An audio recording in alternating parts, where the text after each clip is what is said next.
Money ప్లాంట్‌ని ఈజీగా వాటర్‌లో గ్రో చేయొచ్చు అసల. ఎలాంటి సాయిల్ మిక్స్ యూజ్ చేయకుండా ఓన్లీ వాటర్‌లోనే పెడితే మనకి రూట్స్ అనేవి చాలా ఫాస్ట్‌గా వస్తాయి. చాలామంది ఫెయిల్ అవుతారు మనీ ప్లాంట్ పెంచడంలో. కానీ ఒక స్టెమ్ తీసుకొని వాటర్‌లో పెడితే అసలు ఎక్సలెంట్ యూజ్ ఉంటుంది. ఇవి నేను తస్కరించిన ప్లాంట్స్. మనీ ప్లాంట్‌ని ఎప్పుడూ దొంగతనం చేయాలంట కదా! ఆ తస్కరించిన ప్లాంట్ అయితే ఇప్పుడు నేను వాటర్‌లో పెట్టాను. ఒక్క కొమ్మ తీసుకొచ్చాను. దాన్ని 2గా డివైడెడ్ చేసి పెట్టాను. 2 వాటర్‌లో పెట్టాను. అంతకుముందు తస్కరించిన మొక్కనేమో కోకోపీట్‌లో పెట్టా. అది కూడా చూపిస్తాను. ఇవి వాటర్‌లో పెట్టి 10 డేస్ అయితుంది. రూట్స్ చూసారా ఎలా ఫామ్ అయ్యాయో, చాలా బాగున్నాయి. ఈ వైట్‌గా కనిపించేవన్నీ కూడా ఈ 2, 3 డేస్‌లో స్టార్ట్ అయిన రూట్స్.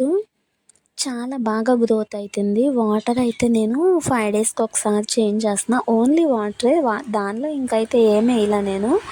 మినరల్ వాటరే మళ్ళీ ఇవి ట్యాప్ వాటర్ అయితే కాదు. మినరల్ వాటర్ అవైలబుల్ ఉంది నాకు. మినరల్ వాటర్లోనే పెట్టాను.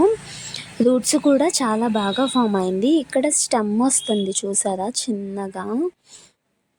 అదైతే కొత్తగా వస్తుంది నేను పెట్టిన తర్వాత. ఆకులు కూడా చాలా గ్రీన్‌గా ఉన్నాయి. ఇదైతే ఓన్లీ కోకోపీట్‌లో పెట్టాను. ఆ చిన్న లీఫ్ అయితే న్యూగా వచ్చింది. ఆ లీఫ్ కూడా అంటే ఇది కూడా రూట్స్ బాగా ఫామ్ అయ్యాయి. ఇది కూడా తస్కరించిన ప్లాంటే. ఈ ఆకు పండిపోయింది తీసేసాను.